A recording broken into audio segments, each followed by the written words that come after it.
Hello, everyone, and welcome back to another episode of 1000 Gurus with me, your host, J.R. Yona Cruz. So today's guest is Alexa Wu. Alexa is a K-pop cover dancer from Orange County, California, with about 340,000 followers across her social media accounts. Most recently, she's known as the Taemin girl from KCON 2024 Dream Stage that went viral, Cat's Eye Skelly Crew dancer, or also known from Instagram and TikTok as a K-pop cover dancer. She has danced with K-pop dance cover teams like First Bite, Lallery, Playground, and has also taught dance classes in SoCal at KPC Dance Studio in Buena Park, S1L in Irvine, and Movement Lifestyle in Burbank. So this was a really good episode that I enjoyed. Lex and I have been mutuals or acquaintances for a bit now, but this is my first time actually sitting down with her and chatting about various things. Of course, we talk about our common passion of K-pop and dance, but also we talk about her recent mindset shift while working on self-care and self-awareness in order to be happier. And lastly, we talk about the importance of pursuing your passions, being wise in your communication, and some hard-earned lessons she's learned over the years. Lex is the youngest guest actually I've had on the show so far, but she is not without a lot of deep insights beyond her years, which I really appreciated. So without further ado, hope you enjoyed this episode with Alexa Wu. Thanks. Well, thank you so much for being here. I really appreciate it, you taking the time out of your day. So I will go into how I know you as usual for my episodes. I remember first seeing you in the K-pop dance community because you danced with Eddie and Hope in First Bite back in 2017. I went through the archives for these. And you guys won first place in the K-pop cover dance festival, and then you traveled to South Korea, right? And then after that, then you were in the group Lallery, and it's like a dance music group which started in, I believe, 2019 around that time. That's when the post started.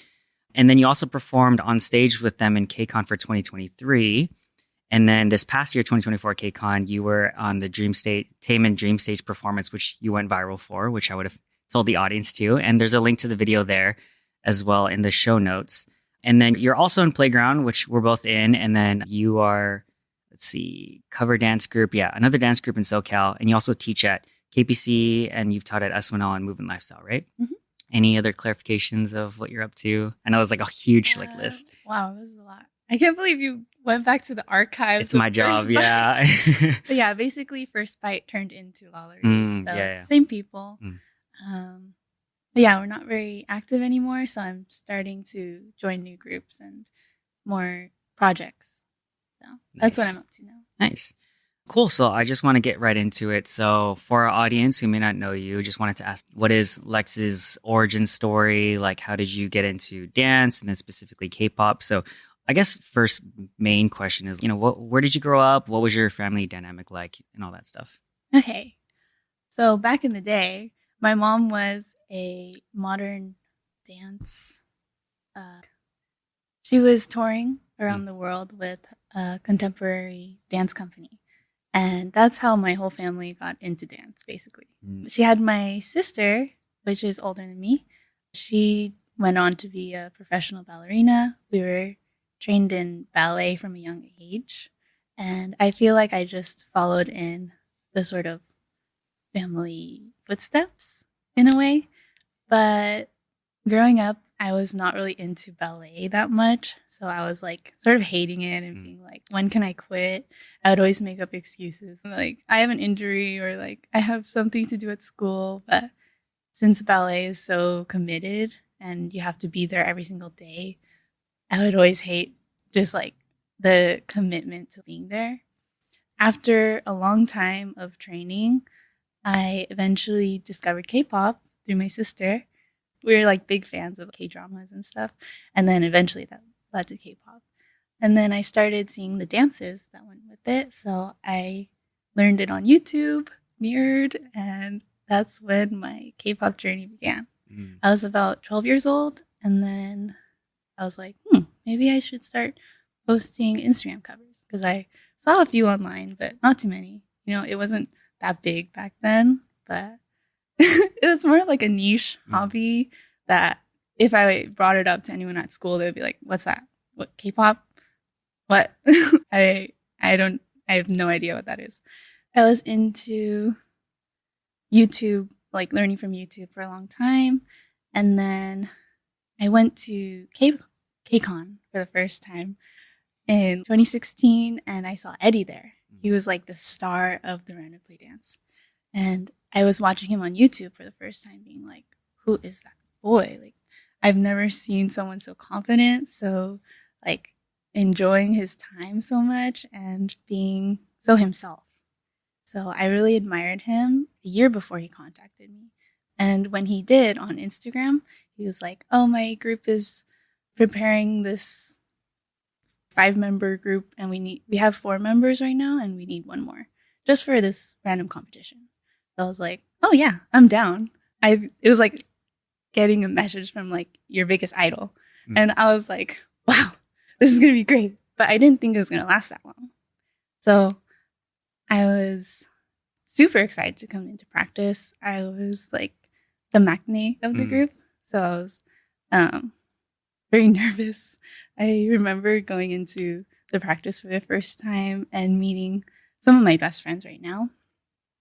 And they were so nice and being like sort of my moms and being like, oh, like very welcoming and making me comfortable. So I was so grateful that I had found a group that so this competition, this was the first competition that we did. We were not prepared. We only had 3 practices in a few weeks to prepare. We go to the semifinals at the Source. This is like the first time I went to the Source. We won. I was like, hello? Like, I'm 14. I have never traveled. This is just so random. So then we went to Korea, and it was this whole experience of like tourism, flash mobs, performing on stage, performing in a concert. And it was just like, I was starstruck the whole time. We saw even Brave Girls backstage, which we were covering Rollin'. I can't believe we found that song before it went viral. Yeah, right. But yes, that was very lucky. And we actually saw them backstage. So I was even more like, we saw the artist of the group that we're covering. It was huge for me. And that was like the start of me wanting to become something more. I had always thought, oh, K-pop covers is just a hobby, and I don't think it'll turn into anything, you know? It's just something that I do on the side, and I'll find my career eventually. So we came back home. We started to do more covers.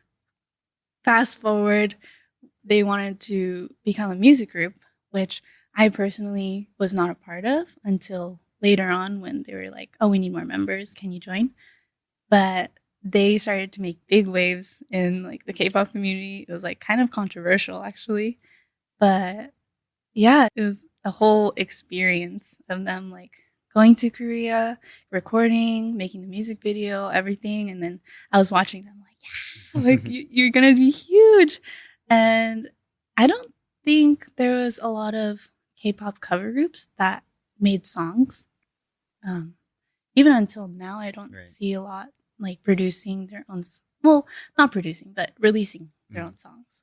So yeah, I feel like even until now, it was super special to be a part of it.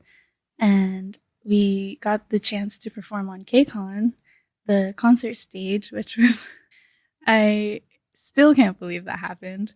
Since we had gone to KCON so many years before, it was like we just knew these people like over and over again, seeing them every year and being like, oh, we'll get you on the concert stage next year. And it's, yeah, right. That's never going to happen, you know?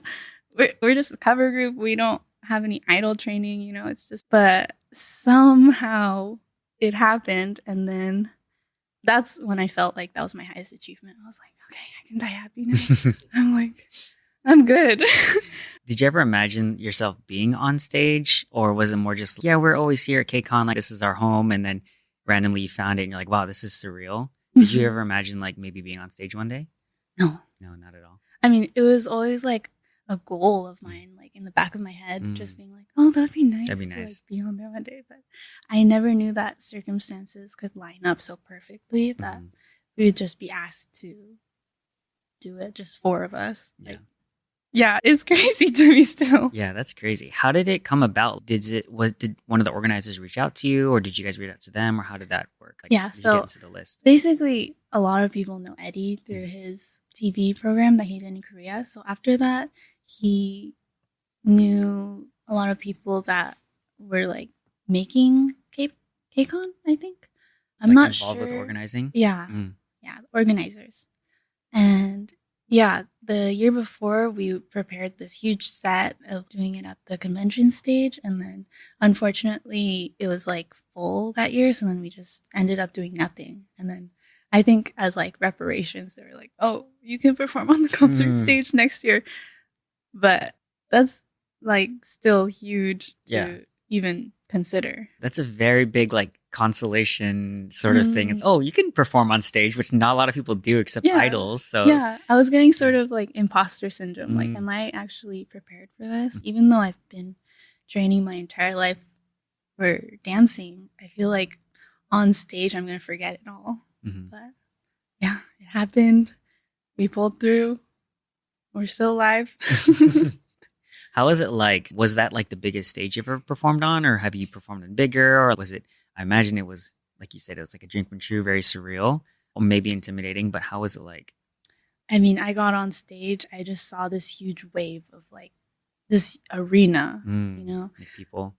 I noticed the air was really dry for some reason. Yeah. I was like, I'm gonna choke on stage. I'm like, yeah, I felt kind of dizzy, like I was gonna lose my balance. I was wearing like these 6-inch heels. It was not smart, but you know, it was iconic. Yeah, and the set went by like that. I was okay, it's over, but I don't really remember it happening. But yeah, I guess muscle memory takes over, and then yeah, that's it. That's usually what I guess for non-dancers out there, like sometimes it's just like that. Like you start dancing and then the next thing you know, you blink and it's done. You're like, wait, what happened? And thankfully there's muscle memory and all this other stuff. And you kind of can go back and kind of replay it in your brain. And like, oh yeah, that's exactly what happened. But as it's going on, you're almost like a passenger, I would say sometimes for me. You're just going. It's like you're like floating in the back seat and who's driving? Yeah. How did you guys feel about the performance itself? Do you think it was like your strongest performance, or were there any mess ups or anything? Or yeah. I think at one point, one of our members, like we were going on the floor and she lost balance, but I think she saved it pretty well. And there's a lot to do with spacing. I think I messed up at one point at a ripple and then I made someone else look bad, but I'm pretty satisfied with the performance. Like I don't like to focus on anything that you did wrong. It's more like, oh, I'm proud of like what we did. Like not being hard on yourself or anything. So then I guess to segue out of that, so then the next year going on with Taemin for the Dream Stage. For those who don't know, could you walk us through how that sort of works to just be on stage with an idol? Okay. We actually saw him first in the rehearsal and he was like very nice. He was sort of like at a distance. We weren't allowed to like be close to him or like touch him or be surrounding him. You know? I mean, it's Taemin. So, safety procedure. He was like waving at us from far away and all of us were like very starstruck. It's Taemin, the king of K-pop. Or Prince, I would say. Prince, he's definitely iconic, to say the least. And yeah, during rehearsal, we were sort of getting used to his presence on, by stage time. We were like, okay, we're not allowed to look at him if we're like facing away. I literally did not see him the whole performance, but you know, I can see him behind me in the video. Which way were you facing? So I've seen clips obviously, but I'm not sure of the orientation. So let's say he's forward, right? Which side were you on? I was on the left side of the stage. Okay, so like facing left. If he's facing forward, you're facing left. Yes. Gotcha. So, not a lot of looks back. You know? Right. Maybe it was for the best. He doesn't distract you. Yeah. So yeah, I think I would have just stood there. You're like, what are we doing again? We're just watching the show. Sorry. So then going back, could you walk us through like how Dream Stage works? I know there's a few phases, but for people who don't know, like how does that process look like? Like you apply and you send in a video or something, or then there's audition phases? Yes. So there's an online process. You got to post a video. You send in the application. Don't forget the application because you might not get in if you forget to send it. I think my boyfriend Yerson forgot to send it in. Even though he posted it, you know, there's no way he couldn't have gotten in. Yeah, he should have gone in. Mm. We were supposed to get in as a couple. I was really disappointed. But yeah, anyways, going back to the process. We're going online submission, in-person audition at KCON, first thing in the morning, 8 a.m. You have to be there in line. And a lot of waiting. Everyone auditions. You audition again. And then I think a third time. I remember doing it like 3 times on the audition stage. Oh, 3 times live? Yeah. Gotcha. And then the Taemin's backup dancers were judging us. So they would call us out immediately. You're in, you're not. And then they would sort of filter it down and be more, what is it? Be more like selective. After that, we went backstage. We were practicing. We were sort of getting it together so everyone knew the same timing and like when to go on, when to stop. I think we were practicing for like maybe 2 hours. We had lunch. That was the only time we were allowed to go out. We weren't even allowed to go into the convention, which was like, dang. Yeah. It's like wasting whole day. Right. You get held hostage. Yeah. I felt like I was like in jail. So we come back, practice even more, and then waiting for like maybe 2 more hours, just like doing your makeup or like running it one more time or going to the bathroom. Like it takes so long. And then we had rehearsal, waiting even more, go on stage, and then we're done. Nice. Yes. Okay. And then this passed by. So then you had that video, I think you reposted recently, which was like, it was a collection of reels or videos where it's like K-pop cover dancers that get possessed by the idols. And it's that one, right? Yeah. You know what I'm talking about? And then you're at the end of the reel and it was like, it started off with that one girl who looks like Chaewon. Yes. And it was going through and it was like all these really good artists or cover dancers. And then ends with you on stage with Taemin, like your video from KCON. So what was that like? I mean, this was your second time on KCON stage at the very least, right? And was this kind of at that point, it's just natural to you? Like you've run it so many times and you're just on stage and just living? Or like, how does one, I don't know. You were amazing. And I think everyone agrees. How do you get to that point of just being like so comfortable on stage and just performing it and that you get that attention for, wow, she was so good on stage? Well, I feel like performing on stage the year before definitely helped me to know what to avoid, such as getting too excited right before you're going on stage. You're like shaking with adrenaline, and then you tend to overdance too much. Also, I had the opportunity to watch the Dream stage the year before and be able to observe sort of behaviors that I would or wouldn't do, such as overdancing or being like too still. So kind of just looking at best practices and kind of preparing yourself to be on stage and not overdancing or anything like that. Yes. And sorry, I forgot the question.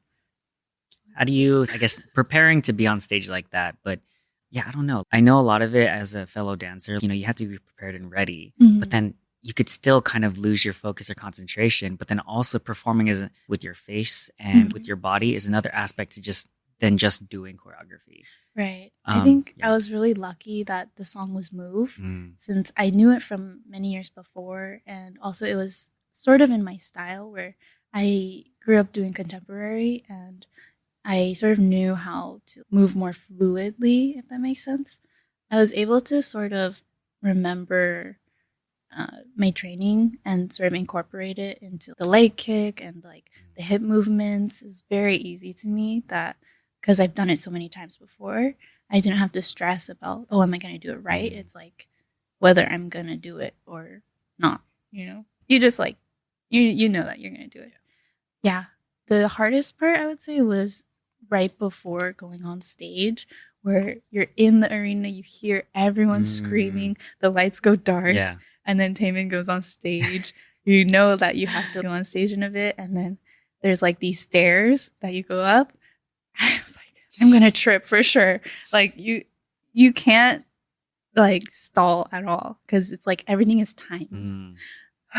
I'm just like stressed out thinking about it. Yeah, all the cortisol's coming back. Yeah, and then So right before, I think I was sort of meditating. I was like closing my eyes, taking deep breaths, being like, drown out the noise. Get used to this level of noise because I'm very sensitive. My ears pick up loud noises even more. And yeah, it makes my body really, so yeah, I was trying to regulate my nerves right before, and I feel like that helped a lot. What is it, really quick tangent? So, what is that sort of meditation practice or ritual beforehand? Do you do that often, or is it just that one time, or what is it? Yeah, so usually right before I go on stage, I get a lot of anxiety. Even as many times as you go on stage, it just happens for me. It doesn't go away. But what I've learned is that you sort of have to remind yourself like where you are, how this is just one performance out of many that I've done before. It's not that serious and you don't have to do perfect. You just have to like show who you are, and you already did the practice. Just do it. So yeah, I feel like it's a matter of staying sane right before, not being too in your head, like, oh my gosh, like, I don't know what's going to happen, being like spiraling into that sort of unsure mindset. So it's like a lot of self-talk, sort of like affirmations and whatnot. Yeah. Nice. Okay, a couple of things before we switch. One is, so after you went viral for this sort of moment and everything, what was it like? Did anything change, or I don't know, like social media is like a weird thing, right? You blow up and stuff like that. Did anything change after that? Or any aspect of your dance cover career? I feel like my mentality changed the most. How so? I knew that I had potential. Before, I was very self-limiting, being like, "Oh, it's just my social media. I only have a lot of followers because I worked on it for so long. I'm probably just normal, you know." And then after I sort of went viral, I was reading these comments and being like maybe the people around me are somewhat right. Like my loved ones always tell me like I'm special, or I feel like I can't fully believe them because they're biased. Yeah, you're supposed to support me. Hello. Yeah. So all the love and support I've been getting from my loved ones I'm really grateful for this experience because it led me to open my mind to think about more possibilities that might be possible in the future. And even though it's slow change physically, I feel like a lot has happened up here. So I see. That makes sense. Really profound. So last question on that then is, what do you foresee in your future? So what is the vision for 5 years future, Lex, or 10 years? Like, where do you see yourself going in terms of K-pop, cover dancing, or anything related? Well, recently I sort of committed to my dream of becoming an artist, and I haven't really said it a lot anywhere, so maybe you're the first. Nice. I don't know. That's exciting. Breaking news in December. But yeah, I'm gonna start to get vocal training, and I'm really working towards releasing my own music, which I know a lot of like influencers start to do, but I really want to make it like art. I don't want to just release a song that isn't treasured by me. So I'm gonna work very hard on it, and hopefully it'll come out soon. Nice. That's very exciting. I'm excited for you. So let's pivot a little bit. So I know a few of the topics that you wrote about that you might want to talk about. A few of them involve following your passion as a purpose, creating a good relationship with yourself, so knowing yourself, self-awareness. And then a big thing that you mentioned was like learning from your mistakes and experiences. Is there anything of those topics you want to start with first, or any stories you want to tell? Ooh. I kind of want to talk about how developing a good relationship with myself helped me to improve my dance. Okay. So how did that start? Like developing a relationship with yourself. Is it something that you start off and okay, I need to develop this relationship, like self-love, self-talk and whatnot? Or was there like a catalyst for that? I think it all happened in 1 year for me, or maybe a year and a half. I was going through a depression era, and I just desperately wanted someone to pull me out. But it wasn't happening. So I was like, why isn't this happening? Doesn't anyone care about me? And I was like wondering if I die right now. Sorry, this is like trigger warning, but if I die right now, would anyone even miss me? But then I sort of came to the realization that no one's going to save you unless you want to save yourself. Even if people around you tell you advice and loving words, like you're going to deflect all of it. It's just going to go one ear out the other. You're not going to believe it unless you want to believe it yourself. I sort of started to want to improve my relationship with myself and sort of treat me as I'm treating someone else, as if I'm another person. My body is separate from my soul. I was reading a lot of these, let me think, not books, but more TikToks. Okay. So there's a lot of information that people have on self-care and affirmations, and all of this was very new to me. I was like, this is just woo-woo, you know? I don't know if it actually works. Like, you talking to yourself in the mirror, that sounds crazy. So I was like very skeptical at first. I was like, maybe I should, maybe I shouldn't. Like, maybe I'm just wasting my time. I was like working on shadow work first. It was shadow work, if you don't know, it's sort of seeing all your flaws and like journaling. And I wouldn't say just journaling, but it's more like accepting who you are as a whole person rather than ignoring your problems and trying to appear perfect to everyone else. So I was working on like seeing myself as a full person and being more accepting of who I was and who I wanted to be, and sort of just making small changes to become like the highest version of myself, basically. From there, I was not dancing back then. What time period was this, or how long ago?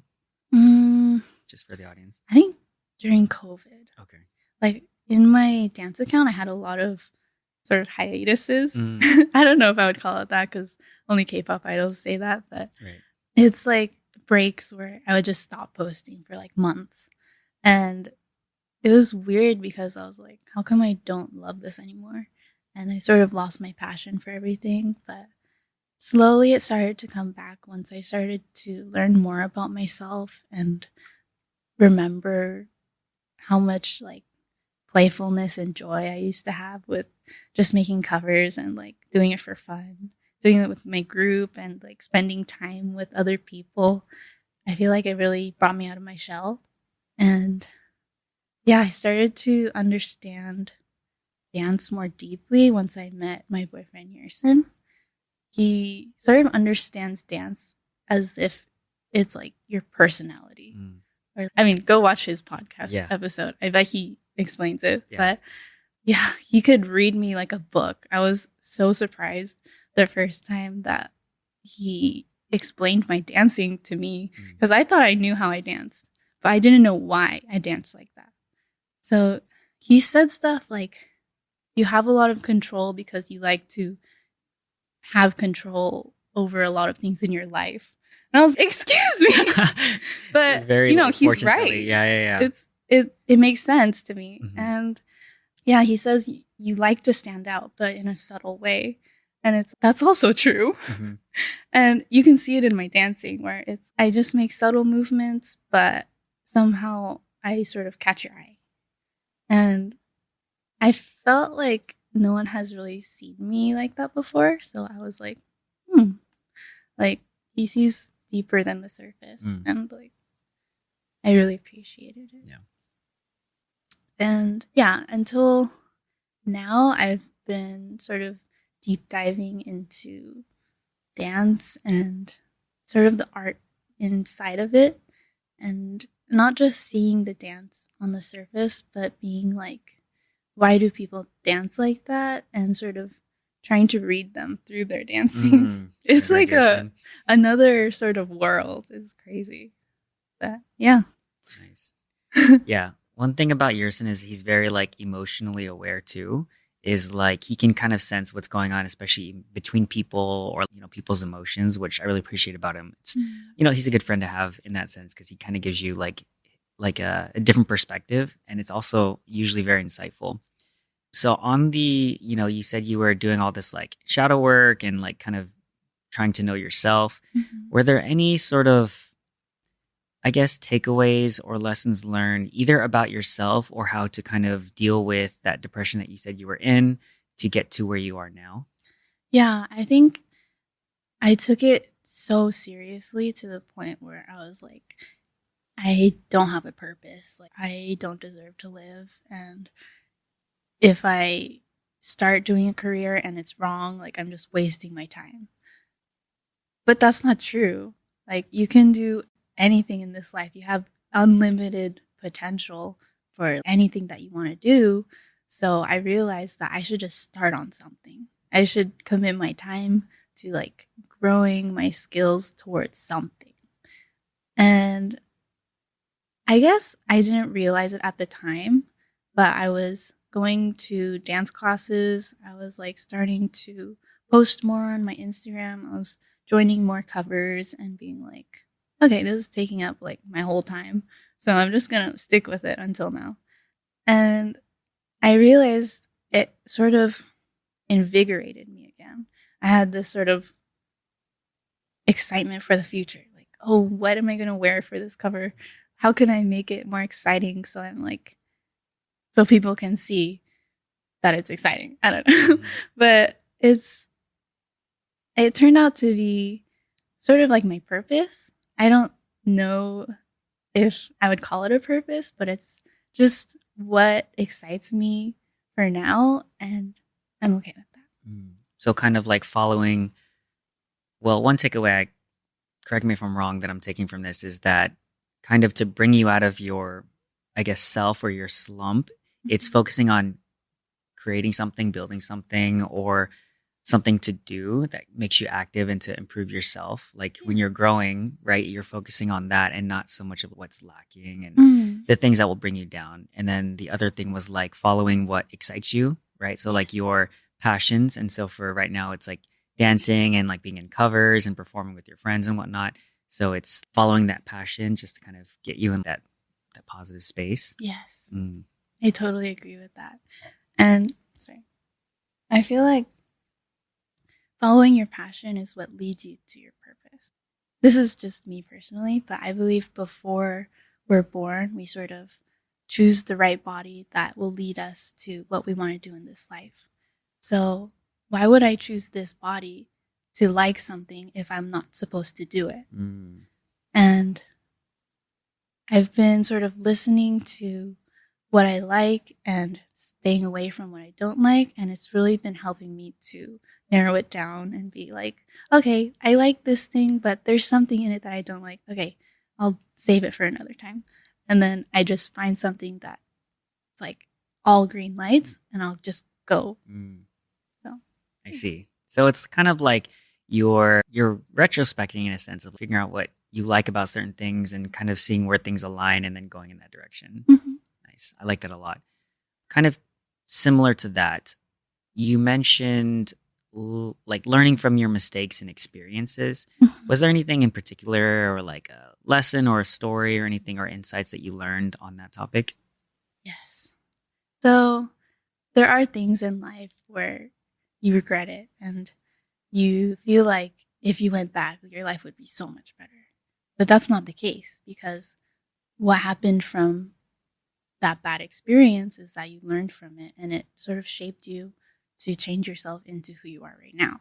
So if you actually went back and erased it, you wouldn't be here right now. And like the butterfly effect is a very real thing. So I feel like having regrets is not really smart because that means you wouldn't be yourself. You would be someone that's like expecting perfection from everything until now because you've never experienced anything bad. And I don't think that's a good way to live, because if something bad happens, you're not going to know how to deal with it. And what else did you? Yeah. Were there any, if you would like to share any experiences or things that you've learned on the topic of, I get what you're saying, right? Which is, don't regret your experiences. They help you grow and you get to learn and get stronger from that for the future. Are there any sort of formative experiences or challenges that you faced that you've learned from, or any stories on that you can share with the audience? Let me think of one. Like a catalyst for maybe any of this? I'm sure I have a lot of, my list of regrets is just as long as like, where do I start? Yeah, where do I start? Well, it's sort of an experience that I don't like to remember, but it was necessary for me to learn from it. Was very mean to one friend. And in my childhood, I felt like it was okay to just say anything that you wanted. And there was like going to be no repercussions punishment. and consequences. Yeah, but it turned out to make her have a lot of insecurities growing up.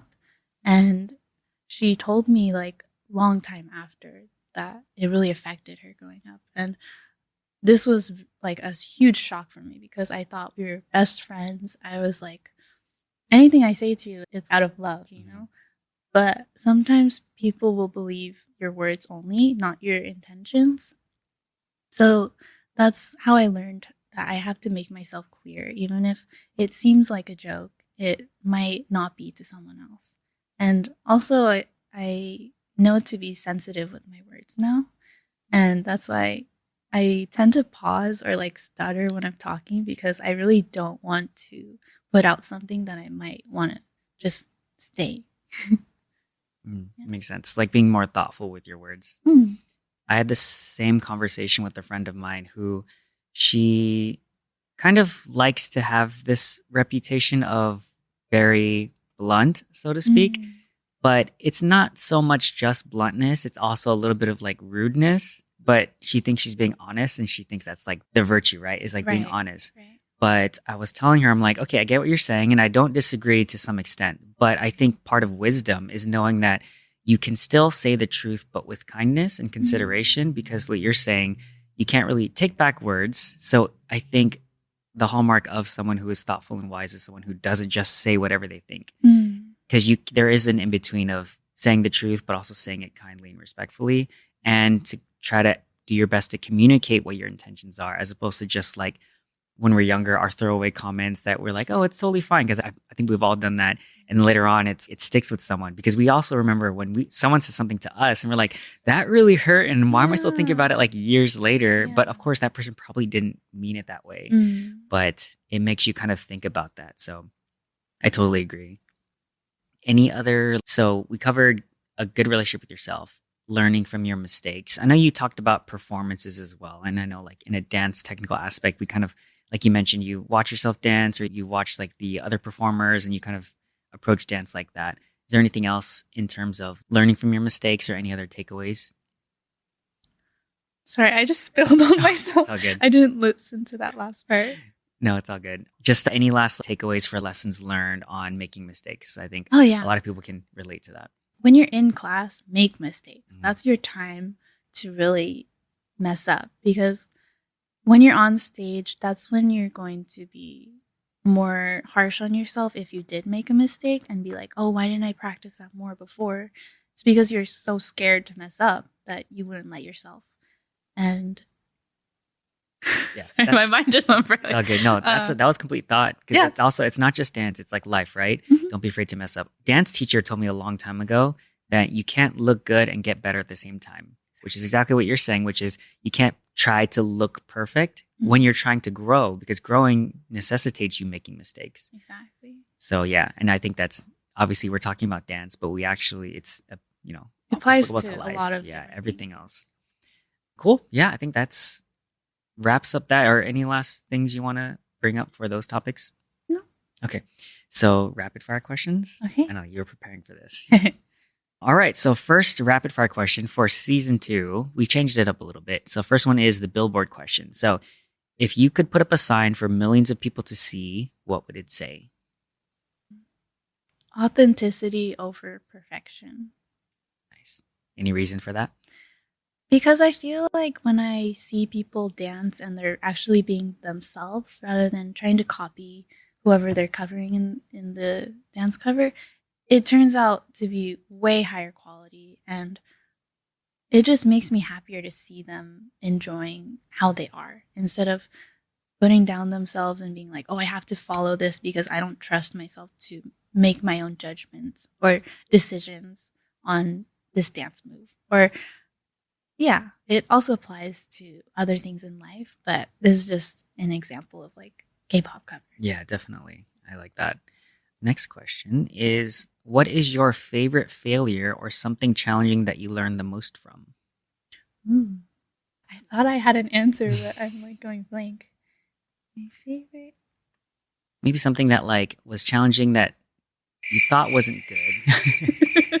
Nice. First I used person. it. Yeah, there you go. That set you up for success later on. My favorite failure. Well, I would say one year that I wasn't participating in Lalaurie, I had no events during KCON to be at. And I was sort of disappointed because I was like expecting something, being like, oh, I've done all this stuff the years before. And I was really disappointed that I couldn't be part of this group that I've worked so hard on. And they were doing great things. Like they're having so many panels and performances and stuff. And at the time, I was sort of jealous of them. And now that I realize, like looking back at it, I'm very grateful to have been put in that sort of mindset so I can see how far I've gotten until now, where I wanted it so bad to be part of a group that was very talented and well put together and put so much hard work into their performance. And yeah, I'm glad that I got to experience both sort of parts of being a fan and a performer. This one might be a little different, might be the same. It's called Self-Inflicted Wound. So, do you have a story that about something that went wrong in your life that's your own fault and you can't blame anyone else but yourself because you did it to yourself? Hence, self-inflicted wound. I would say letting people decide my worth. In school, I was very quiet. Like when I went to public high school, I was always changing or like transferring. So I would never make friends. I would be sort of like more hidden to myself. And in my head, I would be like, no one wants to be my friend. Like I'm not an interesting person to be with. And like over the years, it sort of just stuck with me. And I didn't make the effort to talk to anyone. So I sort of made up this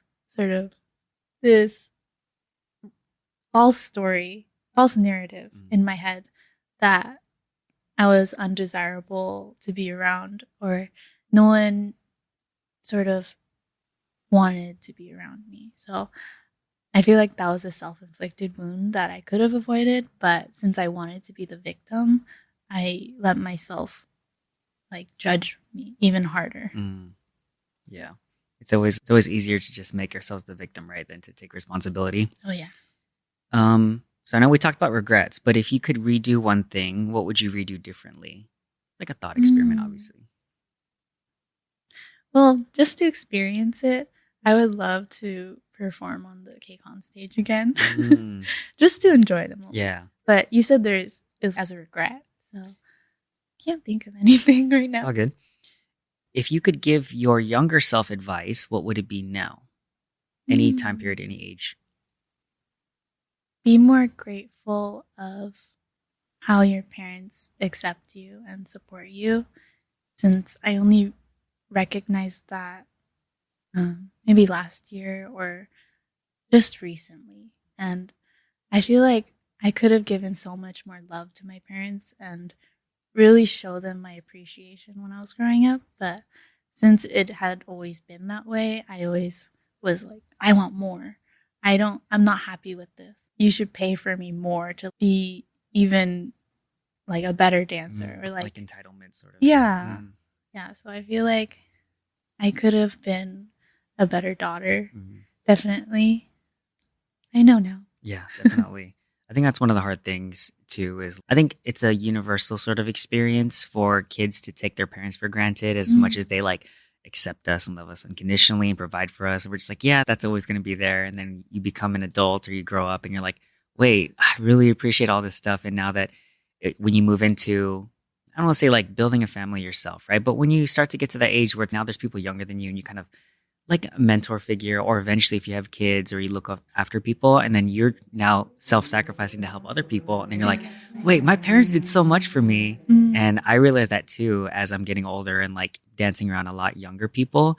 And, I want to help them to grow. And then I'm like, wait, like this feeling of maybe being unappreciated, but then it's no, but our parents have even more of that. And we don't, it's like the tip of the surface because like they love us unconditionally.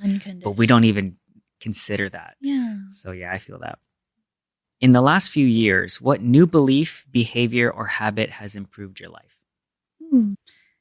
I will say behavior. I've started to treat my life as like a video game, sort of taking everything as if I can change anything that I want. I can like dress up however I want. I'm just playing a game. And that's not saying I don't take life seriously, but you have more control over like different aspects. It makes me more mindful, making choices that I want to see in my character in the future. It helps me to see my life in like a 3D perspective, sort of, or maybe 4D. I'm not sure, but sitting on the back end and being like, oh, I can see how this is going. Oh, like in a third party sort of third perspective. Third party perspective? Yes. Yeah. I gotcha. Yeah. I like it. Who would you call successful and how do you define success? Who as in a specific person? Or? Yeah. Okay. I'll say my older sister. Since she is living the life right now. She's in Sweden. She's a professional ballet dancer with well-paid company. Like she gets summer off. She gets paid during the summer because it's funded by the government. It's really nice. Even during COVID, she was like chilling, Yeah, I feel like she's successful because she's following her passion and she is also able to be stable. And she has 2 cats. She's super happy with her boyfriend. And I'm just like over the moon that she's in such a good place. Nice. How much older is she? 3.5 years. 3.5 years? Okay, nice. Wait, when did you said Switzerland? Sweden. When did she move over there? Maybe 5 years ago. Oh, okay, so she's been there for a while. Yes. Wow, that must be really cool living in another country. I think she just got her citizenship, so she can go back and forth, and she doesn't have to get a visa anymore. That's crazy. Yeah. When I think of Sweden, I think of Frozen. Is that where Frozen is based off of, or is it another country? Norway. Thank you, Norway. It's one of those countries. I remember going to Switzerland and I was like, this looks just like Frozen. Right? But it's like that area. Yeah. That's so cool. The houses. Yeah, the houses. I love Switzerland. How have you been? Yes. I'm assuming. How was it like? Switzerland? Yeah. Or any place. Oh. I guess. Switzerland. Well, Switzerland is my favorite place. Okay. I went to visit my aunt there. She lives there and she took us to a lot of nature places. And the forests are so mossy and it just feels so magical. It's so foresty and like very like close to earth and everything. Like when you think of the woods in like a fairy tale, that's Switzerland. Yes, definitely fairy tale like land. It's so nice. I definitely want to go back. Yes. If you knew you couldn't fail, what would you try or what would you be doing now? Investing. Oh yeah? What kind? Like stocks. Okay. Well, why so? Because I feel like if you were successful, then it wouldn't take so much time and then it's like passive income, basically. So you see it as like an efficient way to make money if you're good at it, right? Yeah. I like it. Yeah. And then you can spend your time doing other stuff? Yeah, stuff nice. Just arts and crafts. Yeah. What is one of the best or most worthwhile investments that you've ever made? Like time, money, energy, etc. I would say being forced to do ballet when I was younger because it has really helped me to become a well-rounded dancer that I am now. Yeah, going to the studio every day for almost 15 years and having very strict teachers helped me learn discipline, technique, and a lot of necessary things to become a good dancer. Nice. All right, last two. Favorite recent purchase, let's say under $50 or $100, that has impacted your life the most in the last 6 months. Ooh. Let me see. We can change the parameters of the price or the time. I will say not these glasses, but the red glasses that I wore at KCON, because I feel like it's sort of indirect, but the office siren trend has been going around on TikTok and Pinterest and Instagram, and I feel like those glasses really helped to catch the attention of whoever was underneath me. I was really committing to this aesthetic. And actually, I was worried that I was going to fall off on stage. So I was like taking a risk to wear it. But I was like, no, I'm going to wear these glasses. Yeah, they're so cheap. I got them on Shein, I think. $5 maybe. And yeah, they changed my life. Nice. I like it. It's $5 glasses, but probably helped you stand out a lot and blow up. Nice. Okay, last rapid fire question. Any favorite books, movies, videos, articles, media, etc. that you share or recommend the most? Well, today I am dressed in the sort of aesthetic as Coraline. So this has been my favorite TV series, not series, but movie for Halloween, and getting into a sort of comfy, nostalgic, creepy fall atmosphere. So I recommend watching it to anyone who loves sort of thriller and claymation, and it's really well produced. There's so many details and so much lore that's involved. I can spend so many days just watching it over and over again, and each time I'll find a new detail. Yeah, Coraline, right? It's a cult classic for sure. Who's the director for that? Tim Burton. That's right, Tim Burton. No, it's not. I forgot his name. Oh yeah, that one guy. But people are like very adamant that it's not Tim Burton. Oh, okay. All right. So it's a misnomer sort of thing. Sorry to correct. Coraline, let's see. Henry Selick. Henry Selick? Oh, I see. Interesting. Okay. We were wrong. You were right. No. I didn't even know the name. Nice. Yeah. Cool. So Coraline, definitely. Okay. That is it for the rapid fire questions. So we can go into our ending. I always like to end with gratitude, something I learned from my mom. So Lex, what are you grateful for? I'm grateful for my ability to see bad experiences as helpful experiences, and it has really helped me to not spiral into a depression anymore. So yeah, I'm grateful for my mentality. Very nice. And do you have any final ask from the audience or any final takeaways you want them to have from this conversation? I want to inspire the viewers to be more playful in their everyday lives. Even if you're doing mundane activities such as driving or cooking, maybe add some intention in there and have some fun. I love it. Have some fun and intention. So Lex, that is pretty much it for the show. Where can we find you if the audience would like to connect or see what you're up to? We'll have all of your links to your socials and everything in the show notes, but where can they find you? You can find me at Olegi on Instagram, TikTok, and YouTube. Nice. Where does Olegi come from? What is that name? It's a very warped version of my name, Alexa. I think one of my friends way back when used to call me Alexa. So that's where the G's came from. And then I think my ballet teacher said Olegsa a lot with an O. So then I sort of combined those, like Olegsa and then Olegi. So it's like a play off of those things. Nice. I like it. Cool. All right. Well, we'll wrap it up. So thank you again, Alexa or Lex, for being here. And just to sign off for the audience, so thank you guys for tuning in. Just a reminder to always be kind to others, especially yourself, and that you can always learn something from someone if you just take the time to listen. So thank you for tuning in. Thank you so much.